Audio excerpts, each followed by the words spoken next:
Bueno, pues seguimos con la clase de Apocalipsis. Está interesante viendo cómo vamos progresando. Hemos visto que Jesús le dijo que escribiera las cosas que vio al mismo Cristo glorificado. Después dije, escribe también las cosas que son, es decir, lo que está ocurriendo ahora. Y después veremos las cosas que serán después de esta. Así que ahora mismo estamos en el presente de la iglesia. Estuvimos viendo la iglesia de Éfeso, que tenía una virtud, era que se mantuvieron firmes contra las falsas doctrinas, pero habían perdido esa pasión por el Señor y ese fuego, y se había convertido todo en algo frío. Sin embargo, la iglesia de Esmirna, como muy bien apuntamos, no tenía ningún pero, era perfecta. No era perfecta, lo que pasa es que eran pobres, muy presionados por la sociedad, con muchos problemas, pero se mantenían firmes. Así que el Señor nada más quiso aplaudirle y valorarla. Y ahora vamos a ir con la tercera iglesia, la iglesia de Pérgamo. ¿A alguien le suena la palabra Pérgamo? A pergamino, sí señor. Antes del pergamino, ¿qué se usaba para escribir? Muy bien, parece que sois de allí. Papiro, sí señor. ¿El papiro de dónde se sacaba? Del junco egipcio. Entonces se abría, se secaba y se iban uniendo unos con otros y formaba el papiro. Lo que habéis dicho de la piel, ese es el pergamino. Resulta que hubo un embargo sobre la ciudad y no llegó el papiro. Entonces estaban viendo cómo solucionar el problema de la escritura. Así que crearon lo que es el pergamino, que es estirando la piel, lijándola, secándola, y formaban como unos cueros que se abrían y ahí estaba escrito todo, dependiendo de la literatura que fuera. Se le llamó pergamino porque la ciudad se llamaba Pérgamo. Escribe al ángel de la iglesia en Pérgamo. ¿Quién da la orden? Jesús, ¿verdad? Jesús el que está hablándole a... Sí, Jesús es Dios, pero vamos a especificar que es la segunda persona de la Trinidad. Al ángel. ¿Quién es el ángel? El pastor, ¿vale? De la iglesia de Pérgamo. Ya sabéis que los ángeles son los representantes. Esto dice el que tiene la espada aguda de 2 filos. ¿Quién es el que tiene? ¿Qué es la espada aguda de 2 filos? La palabra. ¿Y quién es la palabra de Dios? Jesús. ¿Y dónde viene eso? En Juan capítulo 1, versículo 1. En el principio era el Verbo, y el Verbo estaba con Dios, y el Verbo era Dios. Por lo tanto, cuando habla de la palabra como espada, es porque cuando la palabra toca el corazón de la persona, la atraviesa. Por eso estamos aquí, algo nos quebrantó. Evidentemente, no es la letra muerta, no es la palabra solo, es el Espíritu que convence a nuestro corazón de que esa palabra es genuina y es eficaz. O sea, que es un trabajo en equipo. Así que el original dice, la espada, la aguda, la de 2 filos. Eso dice el original, como hablando de 3 cualidades de esa espada, o 2 cualidades. Una que es aguda, es fina, y otra que tiene 2 filos. ¿Para qué? Para que penetre con más facilidad. Se fabricaban en la guerra para que penetrara en el cuerpo humano con más facilidad. Aquí lo que dice es que la palabra de Dios no tiene barrera, atraviesa el alma de la persona. Y aquí viene lo bueno, en el 13. Sé dónde moras o dónde vives, donde está el trono de Satanás. En Pérgamo estaba el trono de Satanás. ¿Por qué? ¿Por qué considera Jesús que Pérgamo es el trono o donde Satanás está sentado? Básicamente por 3 cosas. Muy interesante. ¿Alguien ha visto en las farmacias el símbolo que hay? Una serpiente. Esa serpiente es el símbolo del dios Escolapio, que adoraban los de Pérgamo. Entonces, uno de los símbolos de la ciudad era la serpiente, que representa al diablo, la serpiente antigua. Así que fijaros, porque era el dios de la sanidad, Escolapio. O sea, ahí había un principado muy poderoso en esa ciudad. Por eso le llama el trono de Satanás. Porque es que el mismo símbolo de uno de los dioses era la misma serpiente, era el mismo diablo, ¿no? Eso por un lado. Segundo, allí estaba una especie de trono del dios Zeus, que era como Yahvé, ¿no? El creador de todo. Y medía 13 metros de alto. Y estaba allí. No había en otro lugar un trono como ese. Entonces, ese es otro motivo por el que considera Jesús que ese es el trono de Satanás. Y el tercero es que allí estaba el templo dedicado al César. En todo el Imperio Romano, el templo más grande donde se dedicaba el ritual de adoración al César, que ya sabéis que era el jefe del Imperio Romano, era allí.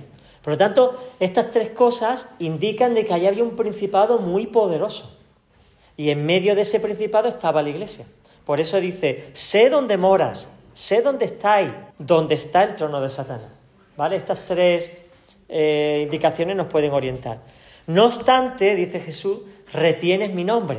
A pesar de la presión y de la burbuja en la que estás, retienes mi nombre y no negaste mi fe, ni aun en los días de Antipas, mi testigo fiel, el cual fue muerto entre vosotros donde mora Satanás.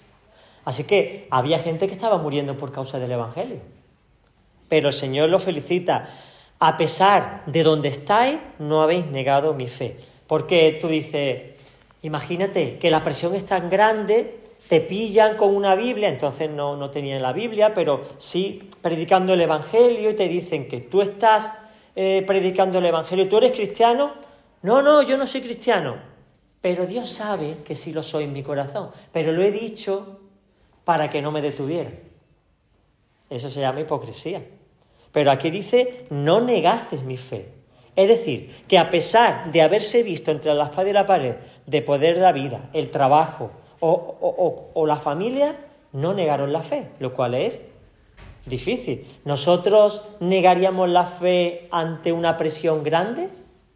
¿Hemos llegado a ese punto en el que nos indisponemos y decimos, Dios mío, ¿qué digo? Si digo que sí, esto va a ser la muerte. No hemos sido probados hasta ese punto. No tenemos la necesidad de llegar a ese punto donde confesemos nuestra fe, aunque eso nos lleve la vida nuestra o la de nuestros hijos. Por eso somos una iglesia relativamente frágil. Pero tengo unas pocas cosas contra ti. Y ya vienen los peros. Acordaros, Esmirna es la única iglesia que no tiene peros.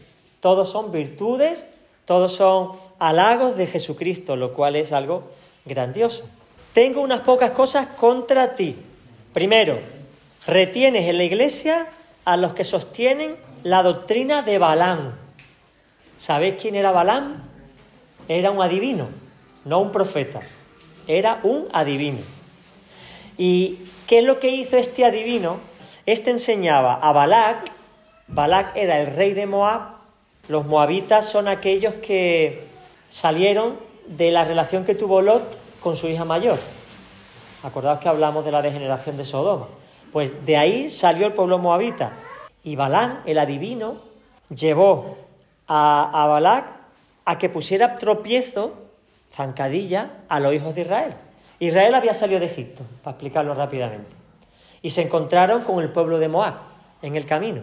Cuando vieron los moabitas el pueblo tan numeroso de casi 2 millones de personas, dijeron, esta gente como nos ataquen, nos machacan.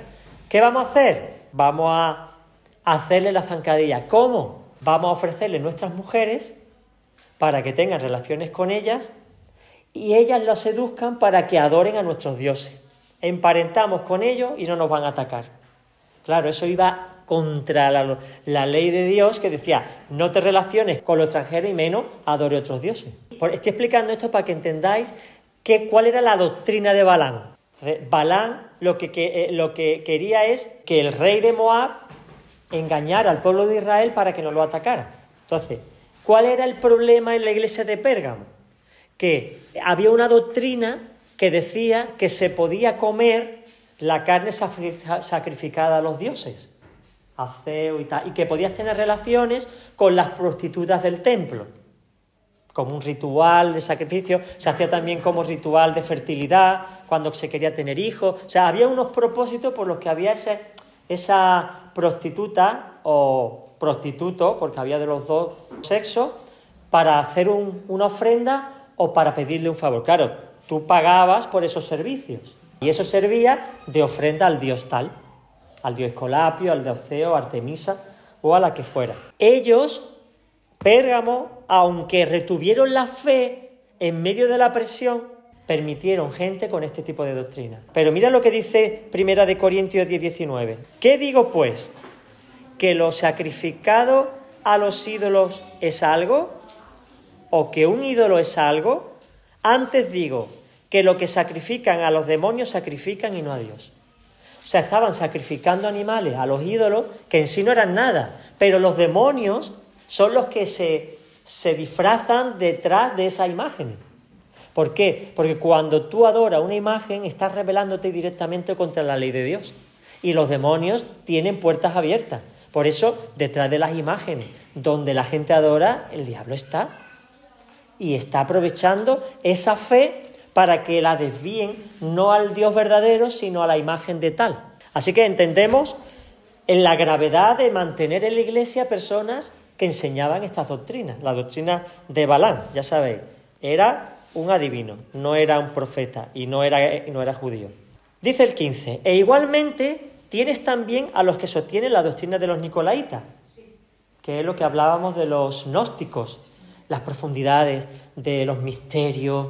El gnosticismo significa conocimiento. Entonces, eran personas que se sumergían en las iglesias, evidentemente Satanás los metía, aceptaban a Jesús, pero empezaban como ocurre hoy día. ¿Alguien ha escuchado alguna vez hablar del libro de Enoc?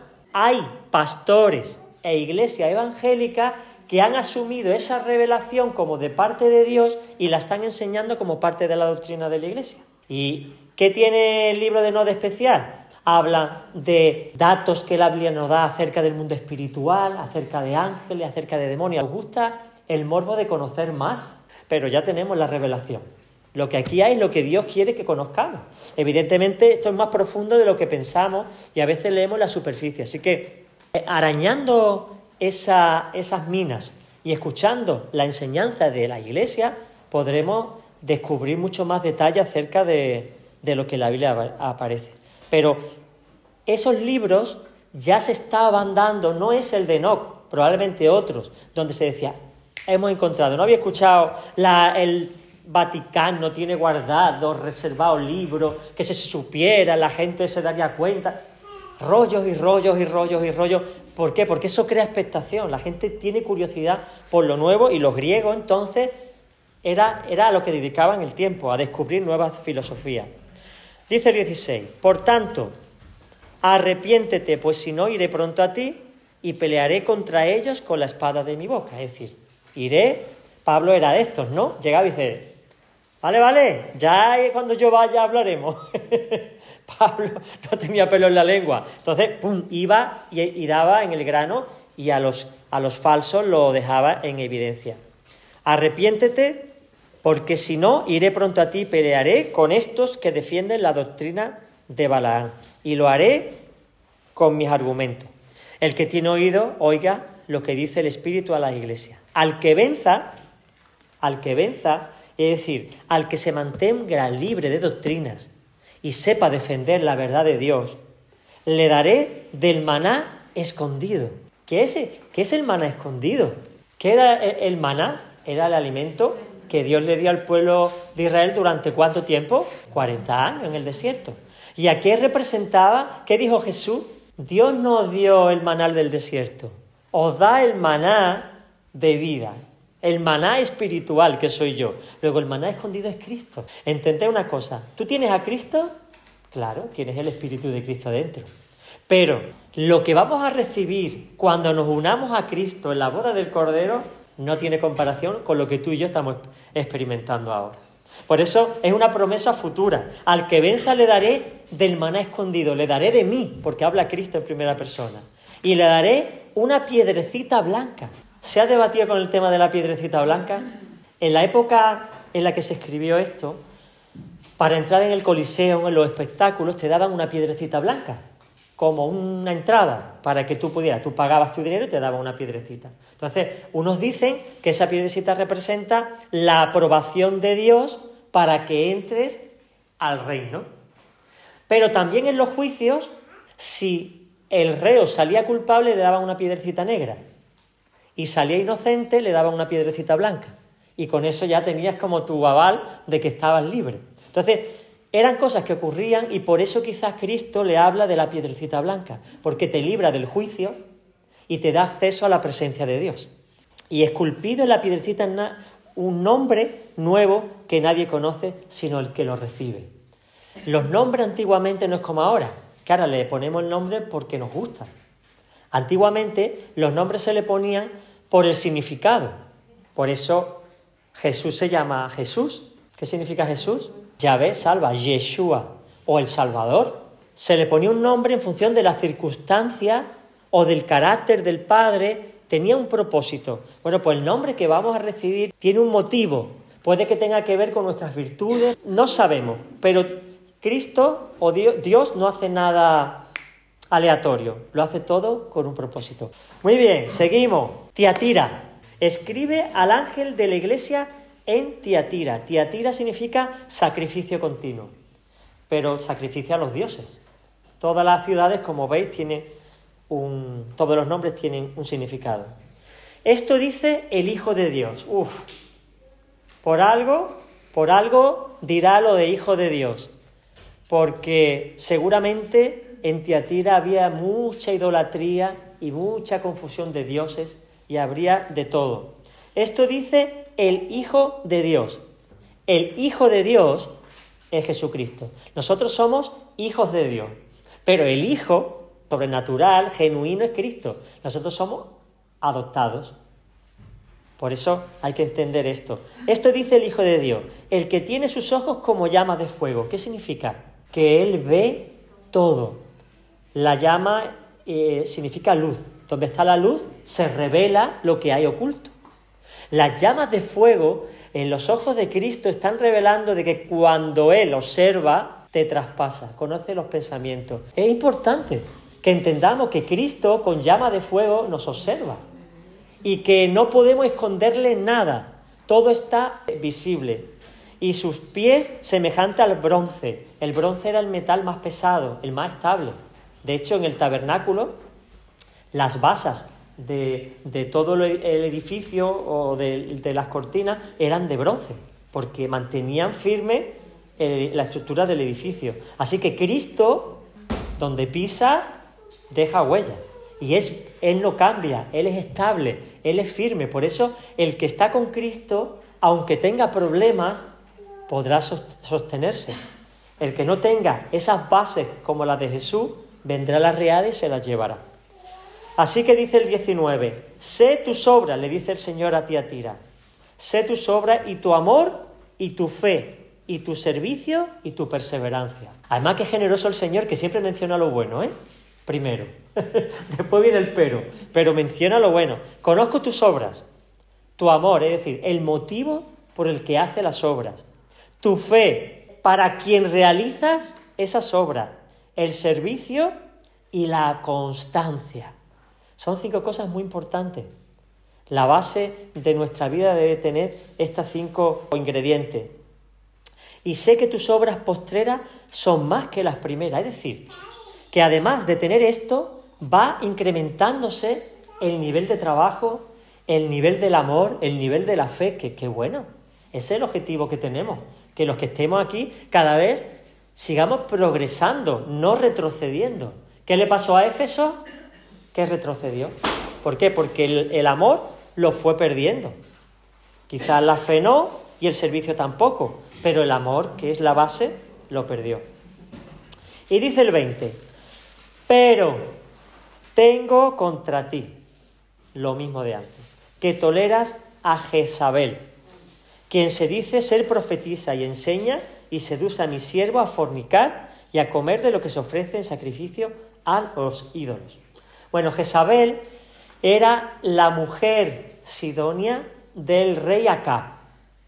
En Israel había un rey, se llamaba Acab, y se casó con una mujer no judía, una que era de Sidón, Tiro y Sidón. Tiro y Sidón son ciudades fenicias y Málaga es otra ciudad fenicia. Y los fenicios trajeron prosperidad, comercio, riqueza y idolatría. De hecho, Málaga es el nombre de una diosa, la diosa Malaca. O sea, nosotros vivimos en pleno ciudad de idolatría. Terrible, porque el nombre es de una diosa, o sea, de un demonio. Y desde el principio, los fenicios que fundaron esta ciudad ya tenían las bases de la idolatría pagana. Por eso Pablo quería venir a España y predicar, porque lo que había en España era idolatría, dioses falsos y demonios por todas partes. Claro, las colonias eran pequeñas, no tenía 48 millones como tiene España hoy.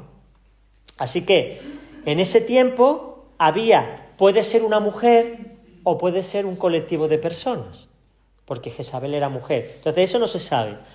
Unos dicen que podía ser la mujer del pastor de Tiatira, otros dicen que otra mujer que era profetisa y otros dicen que podía ser un grupo de personas que estaban enseñando lo mismo que los de Balaam, que era fornicar, es decir, tener relaciones con las prostitutas del templo y a comer lo que se ofrecía en los sacrificios a los ídolos. Y dice Jesús, y le he dado tiempo para que se arrepienta, hermano. Qué bueno es el Señor.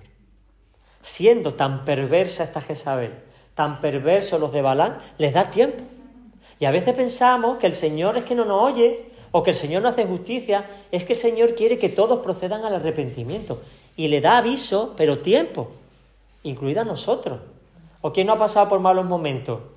Que no hemos apartado de la fe, o por lo menos de estar en la iglesia, de orar al Señor. Pero Dios nos da tiempo para que nos arrepintamos. ¡Qué bueno! Y no una vez, una y otra y otra. Y si no, ¿cuántas veces hemos pedido perdón al Señor por nuestros pecados? Y a veces hasta los mismos, porque Dios nos da tiempo para que vayamos creciendo y mejorando. Jezabel, la mujer, no quiere arrepentirse de sus fornicaciones. Por lo tanto, he aquí la hecho en cama. ¿Cómo? Por enfermedad. Y en gran tribulación a los que adulteran con ella, es decir, los que asimilan esa doctrina y practican estas cosas. Porque hay que entender que aquellos que no han tenido un encuentro personal con Cristo pueden buscar en distintos dioses distintas soluciones. Si Jesús no me lo da, me lo dará Artemisa. Si no, Escolapio. Si no, Júpiter o si no, Diana. Entonces voy haciendo sacrificios distintos. Dioses, alguno me responderá, pero solamente al Señor adorarás y solamente a Él servirás. Por eso el cristiano debe tener mucho cuidado. Quizás nosotros no estamos tanto en la adoración idolátrica de otros dioses, pero sí la adoración al mundo. Cuando amamos las cosas del mundo y le dedicamos tiempo, energía, dinero a involucrarnos en esas cosas. Cuidado, que es otro tipo de idolatría. Y el Señor nos da tiempo para que nos arrepintamos. No es que esa mujer se llamara Jezabel, es que el símbolo de lo que esa mujer enseñaba representa a la Jezabel, mujer de Acab, porque enseñaba lo mismo. ¿Vale? Dice el 23, y a sus hijos mataré con mala muerte, es decir, a los discípulos, a los seguidores. Y todas las iglesias conocerán que yo soy el que escudriña riñones y corazones. Hablando de riñones y el corazón, habla de los sentimientos y de la razón. La mente, la parte racional, y el corazón, la parte emocional. Entonces está hablando de ese componente, o esos dos componentes que forman la personalidad nuestra.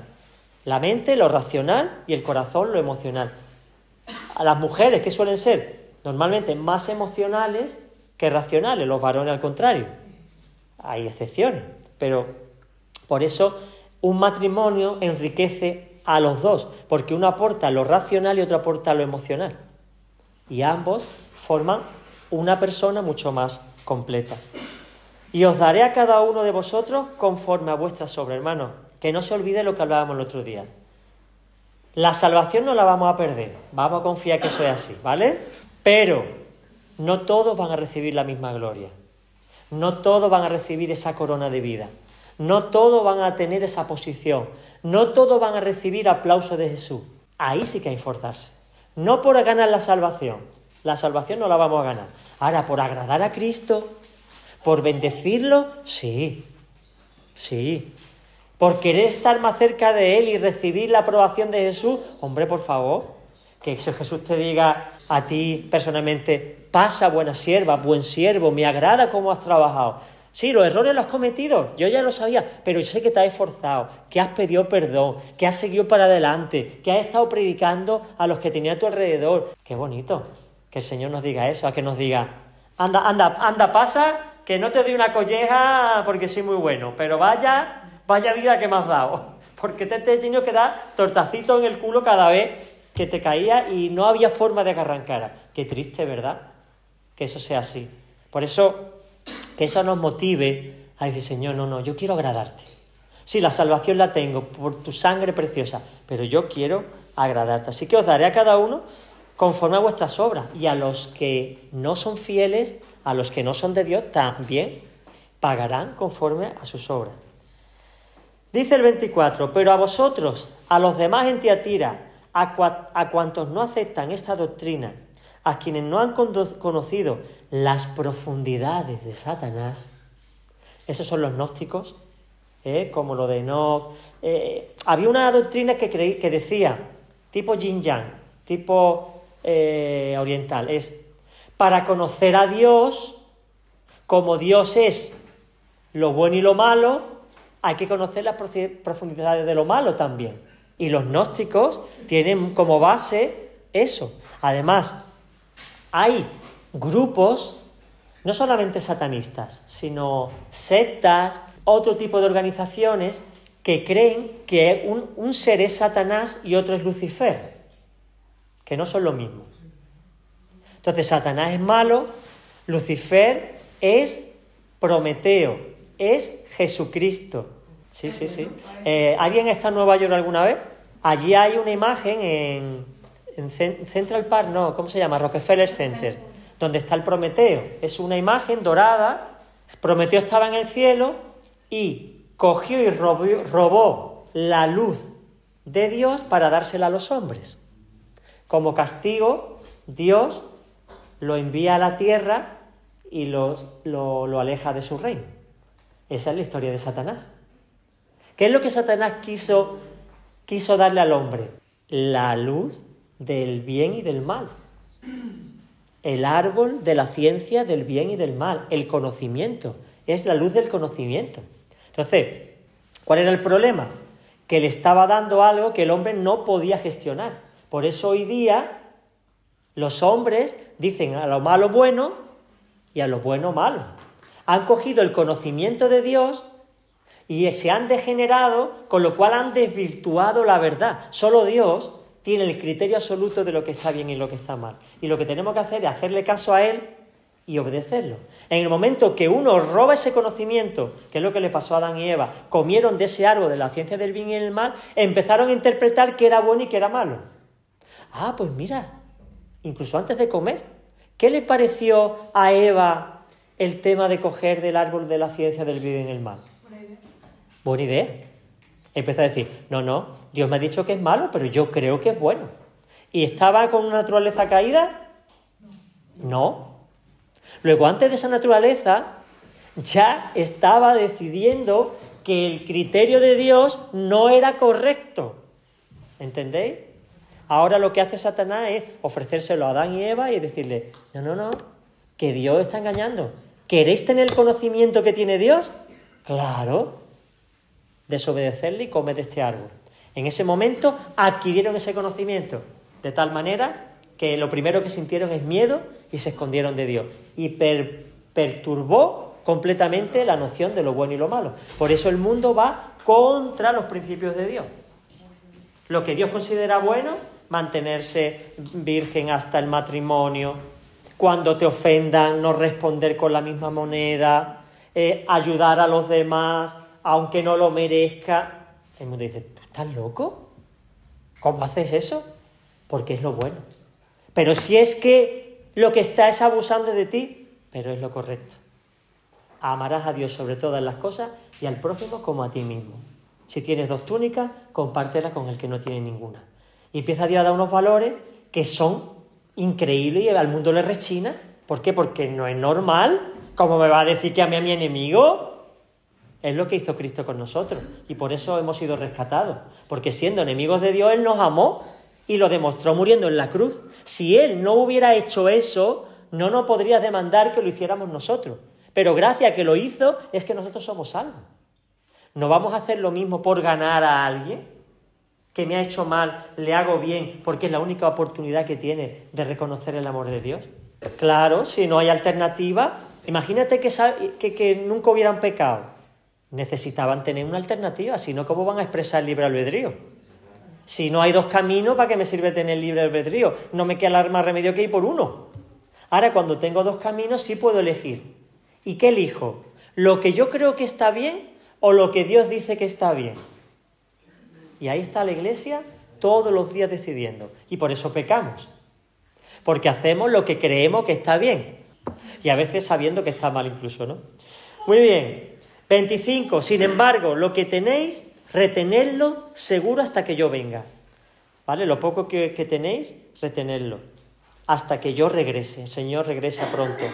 Al que venza, al que guarde mis obras hasta el fin, le daré autoridad sobre las naciones. Hermanos, ya lo hemos dicho muchas veces. Autoridad sobre las naciones.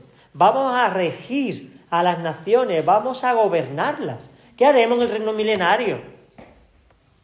Gobernar. Por eso Dios te está enseñando aquí. ¿Tú sabes lo que Dios te está enseñando? No es que te sepa la Biblia de memoria. No es que te sepa la historia bíblica. Es que vivan los principios del reino. Los principios divinos. Porque esos son los principios con los que te vas a mover por la eternidad. Tienes que empezar a aprenderlo ahora, para que Dios no tenga que empezar de cero cuando lleguemos. Porque eso es lo que va a mover todo. El amor en el cielo, todo el mundo sirve, todo el mundo ama, todo el mundo hace el bien. Empecemos aquí. Y lo empezamos a hacer teniendo contra nosotros el mundo, el diablo y nuestra propia naturaleza caída. Por eso, esa resistencia que tenemos para hacer lo bueno, lejos de matarnos, nos está haciendo fuertes. Por eso el Señor nos pone problemas. Y por eso permite que vengan las dificultades y que el enemigo nos ataque. Si no, seríamos todavía más blanditos de lo que ya somos. Imagínate la presión y la resistencia que esta gente estaba recibiendo. Y la regirá con vara de hierro, dice el 27, así como son desmenuzados los vasos de barro, como también yo lo he recibido de mi Padre, y le daré la estrella de la mañana. Es decir, igual que el Padre, que Jesús recibió del Padre la autoridad para gobernar las naciones con vara de hierro, Cristo nos delega a nosotros juzgar a las naciones y gobernarlas con vara de hierro. Es decir, a los enemigos de Dios, de Jesucristo, a los falsos, a los hipócritas, los vamos a mantener a raya. No se van a poder salir con la suya y van a estar donde deben estar. O por las buenas o por las malas. Pero con una justicia de Dios, no con una venganza personal por una ofensa a nosotros, que es el problema que tenemos. Que cuando somos agredidos, nuestro amor propio, nuestro orgullo, nuestra naturaleza caída, nos hace reaccionar de una forma exacerbada. Y por eso al final acabamos sobre ojo por ojo, diente por diente. Y Caín dijo, si alguien me hace daño 7 veces, le daré su merecido. Y Cristo lo que hace es decir, ojo por ojo, diente por diente. Si haces mal, tienes que pagar. Y ahora dice, si alguien te pega, devuélvele la cara. No para que te pegue de nuevo, pero lo que está diciendo es no te vengues. No le devuelvas mal por mal, sino bien por mal. ¿Amén? El que tiene oído para oír, oiga lo que dice el Espíritu Santo a las iglesias. Pero ¿no es Cristo el que está hablando? ¿Cómo es el Espíritu? Es que son uno. Es que el Espíritu Santo es el Espíritu de Cristo. Es que cuando el Espíritu Santo habla Cristo y el Padre. ¿Entiendes? Que la Trinidad está en una armonía perfecta. Muy bien, vamos a por lo último, por Sardis. Escribe al ángel de la iglesia en Sardis. Esto dice el que tiene los 7 espíritus de Dios. Qué bonito. ¿Qué son los 7 espíritus de Dios? ¿Qué representa el 7? La plenitud. Luego, los 7 espíritus de Dios es el Espíritu Santo. Es la plenitud de Dios. Uno era espíritu de Yahvé. El otro era espíritu de... El tercero espíritu de inteligencia. El cuarto, de sabiduría. El quinto, de consejo. Cuando uno tiene sabiduría, aconseja. El sexto, ¿qué es lo que estamos esperando? Tenemos conocimiento, tenemos inteligencia, tenemos sabiduría, damos consejos, pero necesitamos poder para que respalde esas palabras que hablamos. Y el último, temor de Yahvé. Esa es la esencia de Dios y lo que nosotros experimentamos cuando tenemos a Cristo. Así que dice, el que tiene los 7 espíritus de Dios, porque es su propio espíritu. Él dice, el que tiene al Espíritu Santo y lo envía para hacer sus obras. Y a las 7 estrellas, ¿quiénes son las 7 estrellas? Los pastores de las iglesias, que lo tienen en su mano izquierda, ¿verdad? En la derecha, porque la mano derecha es señal de fortaleza y de autoridad. Y le dice, sé tus obras, de nuevo, conozco tus obras, que tienes reputación de que vive pero estás muerto. Ahí no hay ni un piropo, ¿eh? Es que no le ha dicho nada bueno, es que ha ido Jesús a saco. Dice, sé que tienes reputación de que vive, es decir, que la gente te ve y parece que estás bien, que tu moral, que tu dignidad está justificada, pero para Dios estamos muertos. Se refiere a la iglesia entera, por lo menos a la generalidad. Había algunos que ahora veremos que se salvaban, pero en general estaban medio muertos. O sea, era todo una religión. Habían caído de la relación y habían ido a una religión. Ya no es que como en Éfeso habían perdido el primer amor, es que lo habían perdido todo. Esto lo habían perdido todo. Tenían reputación, tendrían posición.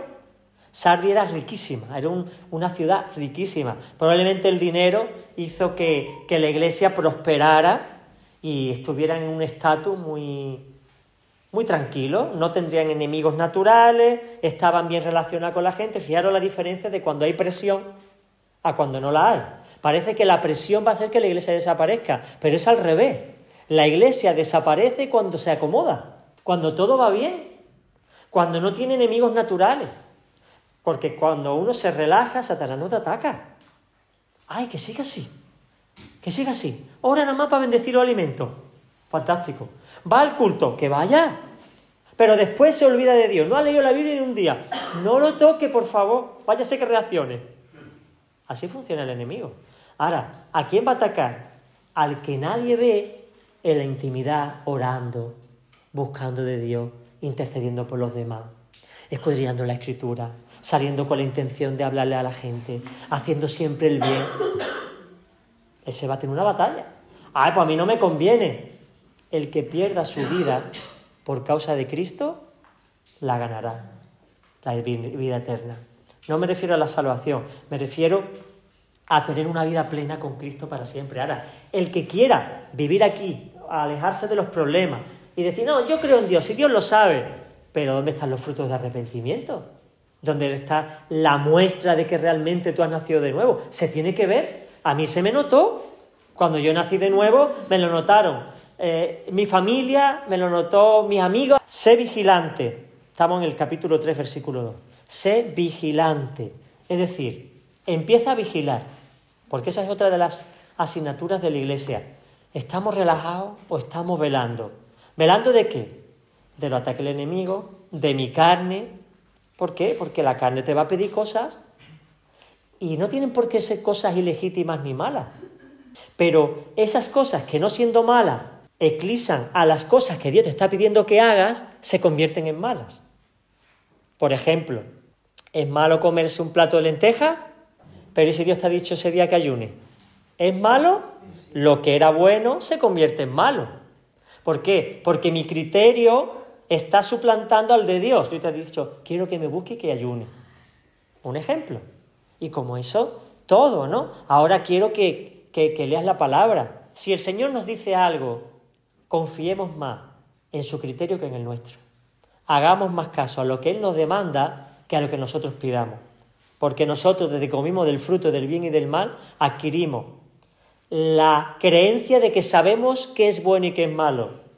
Y nosotros estamos, como dice Pablo, el bien que quiero, no hago. Y el mal que no quiero, eso hago, y descubro que hay una ley en mí mora el mal.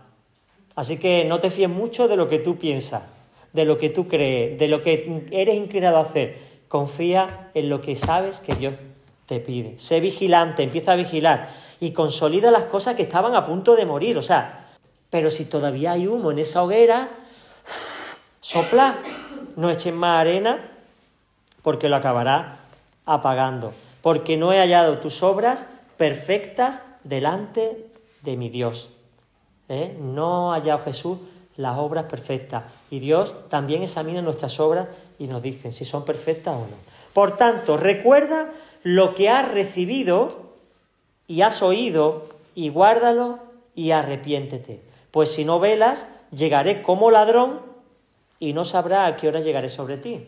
El Señor dice que el día del Señor vendrá con aviso previo. Como un ladrón en la noche. Que nadie espera que venga y te sorprende. Pues así será la venida, para bien o para mal, depende de en qué posición estemos. Pero tienes, y es lo que decía antes, unos pocos nombres en Sardis que no han manchado sus vestiduras y andarán conmigo de blanco porque son dignos. Mira qué bonito. No han manchado sus vestiduras, es decir, que se equivocan pero piden perdón. Dice, andarán conmigo, como marido y mujer.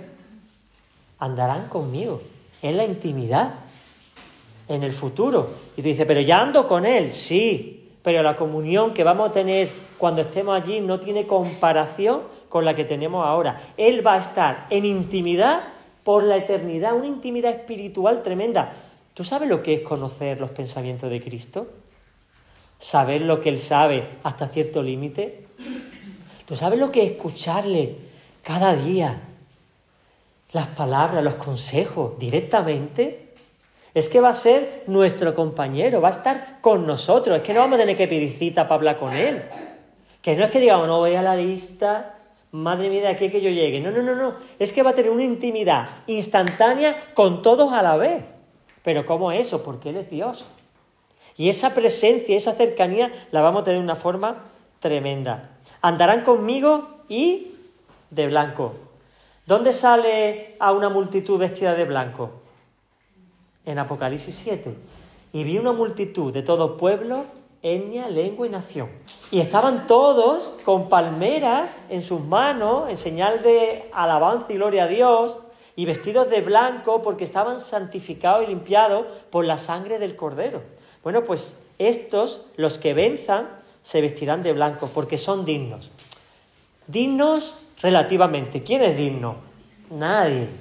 ¿Quién de nosotros es digno? Nadie. Somos dignos por la sangre de Jesucristo. Pero sí que es verdad que dice, si habéis empezado en Cristo, andad en Él.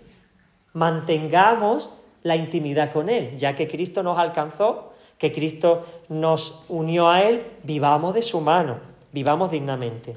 Al que venza se vestirá con esas vestiduras blancas y no borraré jamás su nombre del libro de la vida. Aquí sí dice eso. No dice que borraré los que no, dice que no borrará jamás.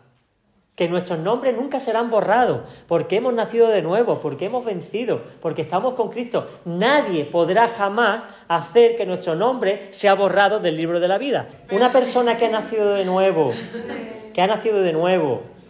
va a hacer lo que quiera, lo primero que hay es un cambio. Ahora, en el camino puede debilitarse y puede desviarse. Cristo se encargará de que no se desvíe, porque ¿quién va a dejar que su hijo... Porque ¿quién que ha nacido de nuevo y tiene el Espíritu Santo puede decir Dios no existe, aborrezco a Dios y voy a mis caminos? ¿Cómo se puede hacer eso? Ahora, si no ha nacido de nuevo, si tiene apariencia de piedad, pero no ha nacido de nuevo, pues ahí salten las sectas. Entonces, para no entrar en lo mismo, lo importante de todo esto es, cuida lo que Dios te ha dado. Trabaja para crecer en las obras de Dios. Ya no estés pensando en si salvo o no salvo. Hermano, eso no ayuda. Hacedme caso, eso no ayuda. Esforzaos por agradar más al Señor. Ese debe ser nuestro objetivo. Esforzarnos por agradar más al Señor. Porque lo otro es miedo. pero esto es temor de Yahvé. Si yo vivo respetando a Dios, buscando agradarlo a Él y no diciendo a ver si pierdo o no pierdo la salvación, lo otro es miedo. Y Dios no nos ha llamado a tener miedo, Dios nos ha llamado a tener temor reverente por Jesús. ¿Entendéis? El miedo hace que huyas, el temor te acerca a Dios. Por lo tanto, nuestro objetivo no sea pierdo o no pierdo la salvación. Nuestro objetivo es quiero agradarte a ti y quiero darte toda mi vida a ti. ¿Entendéis? Ahora, lo otro, dejemos que Dios decida. Dejemos que Dios decida, porque el que se ha ido de la iglesia o el que está ahora en el mundo o el hijo pródigo, el padre seguía esperándolo. Y nosotros no tenemos los recursos del padre. Así que no trabajemos tanto en definir si sí o si no, sino en dar todo lo que tenemos al Señor para que Él sea honrado y nosotros podamos recibir la bendición. Amén.